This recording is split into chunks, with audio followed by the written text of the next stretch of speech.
one thing, first thing is this. If it's easy for you to be sexually abstinent, you might want to second guess this relationship, all right? Hey everyone, welcome back to my channel, Ashley Empowers. I'm Ashley and this is my husband, Carrington. And he's joining me today because we wanted to do a very open and honest, transparent video on our journey of waiting until marriage, or really the lack thereof. Yeah, because we did not wait. We did not wait. We attempted. But we want to share with you our story so you guys can be empowered to wait, because there are so many benefits in actually waiting. Now, before we jump into today's video, I did want to let you know that next Tuesday, February 9th, I'm hosting a 100% free online class called Marrying Well. So if you believe marriage is on the horizon and you want to learn how to identify Mr. Right, how to actually attract Mr. Right, and how to prepare for him, you 100% need to be on this class. So in order to attend, you have to be registered. So there is a link in the description box below, or you can simply go to www.ashleyempowers.com/marryingwell, but you have to be registered and there is a limited amount of seats. So I wanted you to know right away so you can get registered. So Carrington, tell them how it happened. Tell them what happened. 100%. So what had happened was... Well, no, let's go back to it. Let's actually talk about our upbringing really quick. So First off, quick disclaimer, I was not raised in church. Carrington was. We've never talked about this before, but did you ever go through like a purity class or get a purity ring? Heck no. Look, I'm like most dudes who got them uncles that say, hey, you better strap it up. And got the parents that say, hey, don't bring no babies home. Yeah. Right? So just like Ash and I both grew up in a single parent household. My mama raised me. Shouts out to her. And, you know, I was exposed to a lot of dysfunctional relationships and educated on how to do relationships by being exposed to how not to do relationships.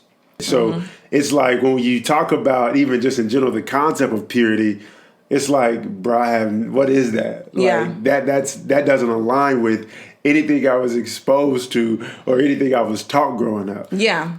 And me, on the other hand, my upbringing, I wasn't raised in church. And although I believed in God and my mom encouraged us to pray, we didn't grow up having this belief that we were supposed to wait until marriage. The advice that I received was don't have sex with anybody unless you wanted them to be the father of your child.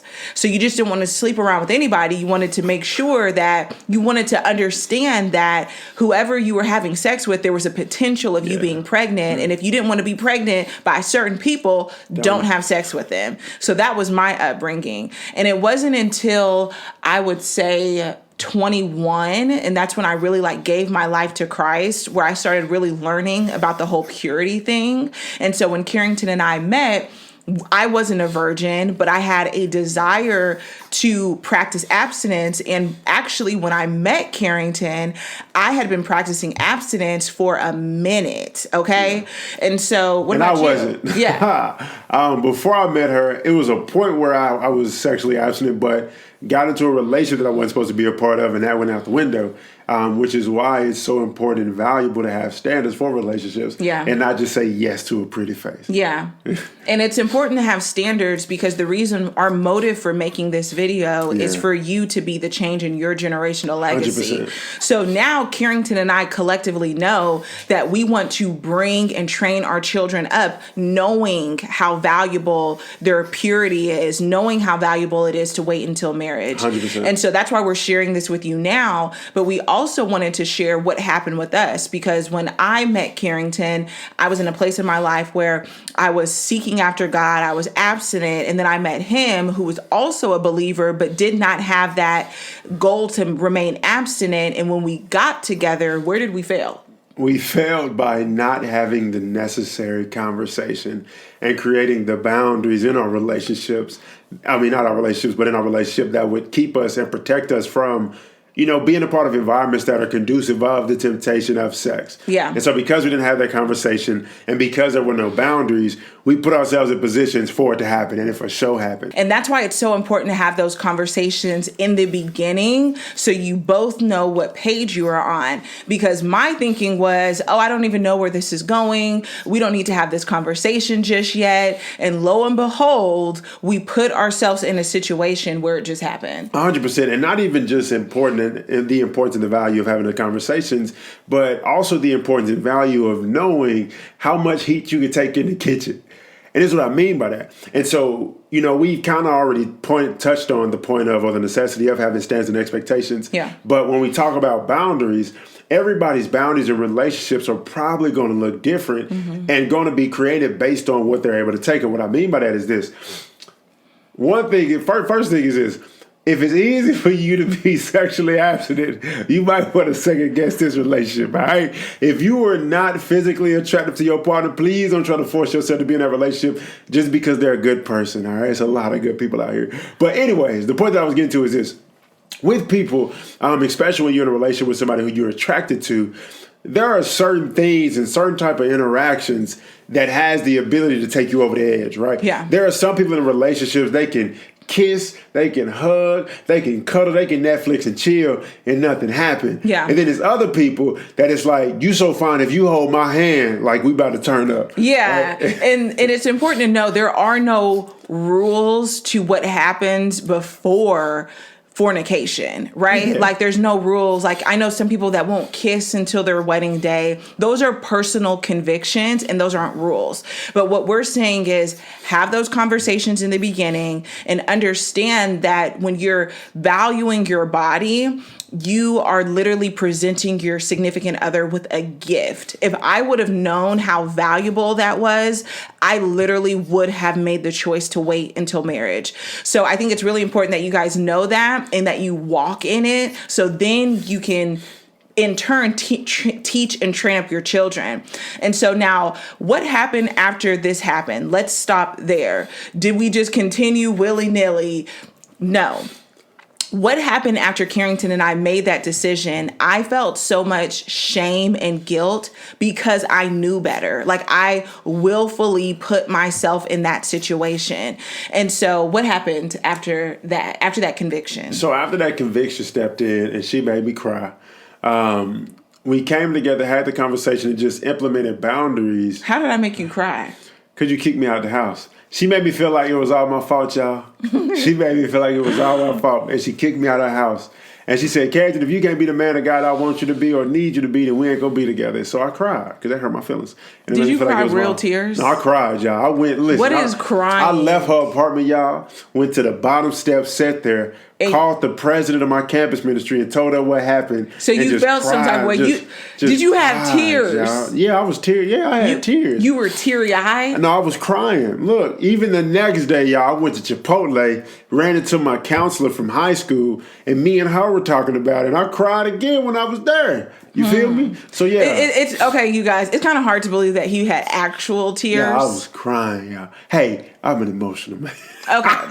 But anyway, so long story short, we had to face it and I was willing to walk away from the relationship. And in fact, I did until I received a text message from one of my girlfriends saying like, confirming that Carrington is who I was meant to be with and not to give up on it. So what we had to do was, like he said, implement those boundaries, implement some ways that we can be with each other without feeling like we just wanted to be intimate, because it is normal to have a sexual attraction to someone. It is normal to have that chemistry. It's just important that you have those conversations 100%. And you manage it. And so what we did was we stopped kissing. Yeah. We stopped doing long hugs. Yep. We stopped spending the night over each other's house. Yep. We stopped Netflixing and chilling. We stopped cuddling. Right? Anything that we knew would take us over the edge, yep. we stopped doing that. And even still after doing that, we still kind of messed up occasionally. But for the most part, we were good. Yep. But what had happened was, after I proposed, right, and we started getting close to the wedding date, the temptation was like at an all-time high. And I think it's because we were in that perspective of, or I guess because we were about to get married, it's like, yo, like, we about to get married, so it's going to be good. So it's like, well, I got to wait. So I guess the devil was like sending a whole lot of new temptation. A whole lot of temptation. So what we had to end up doing was, it was 2 weeks before our wedding date, we fasted from one another. Yeah. So we did not see each other. We did not talk to each other. Nothing until we got married. Well, we saw each other one time, but it was on accident. We both ended up going to the same church, and we didn't know. I don't even remember that. Yeah, we went to Mrs. Jackie Church. We both ended up in the same church. Like, we didn't have a conversation. I don't know how it happened, but we both went to the same church one Sunday, and she was there before me, right? But we didn't talk though. I don't even remember. I remember she was on the second row from the back, like third seat from the wall, and then I sit on like row 2, and I saw her, and I was like, oh. Because she came there with a friend or somebody. I forgot who she was with. Are you? I don't remember that I remember, y'all. Your boy remembers. Yeah. So we saw each other, but it wasn't intentional. We didn't even talk or hug or nothing. It was just... And people thought we were nutty because, mind you, we were in the middle of planning a 200-person wedding, which in that time frame, you want to be talking to your significant other, making sure everything is you guys are on one accord, preparing for the wedding. But we saw each other. Actually, I think we saw each other for the rehearsal dinner. Yeah, it was like, the rehearsal dinner. The day before the wedding. Yeah, the day before the dinner. Yeah, we saw each other at the rehearsal dinner.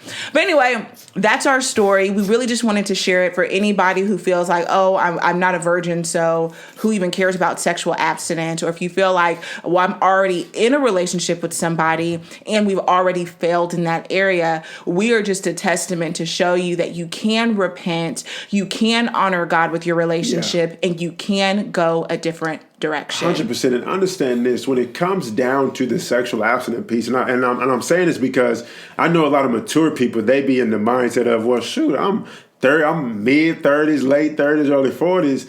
Like, I ain't about to keep nothing to myself. I'm about to just give it away, right? You have to understand and ask yourself the question of, hey, even though I'm at a specific age, even though there's the expectation, even though I'm not a virgin and I'm at a specific age, you have to understand that in relationships, it's not about how old you are, what you've done, what you've been through. It's about what glorifies God. And you make decisions based on what glorifies God rather than what's convenient or comfortable or what everybody assumes you should be doing. Yeah, and I promise you, you're not too far gone that you can't repent and make a different choice. Like, that's what's beautiful about having a relationship with Christ, that when you literally ask for forgiveness and you change with your actions, literally, God is like rejoicing. So we wanted to share that with you guys. Thank you guys so much for tuning in, and comment below if you were raised in a household where sexual abstinence was valued and taught to you. Let us know in the comments below. And again, you guys, Marrying Well free masterclass is next Tuesday, 11 a.m. Central Standard Time. If for some reason you're not able to make it on time, still register, and I'll be sure to send you the replay. See you guys next time. Peace out, y'all.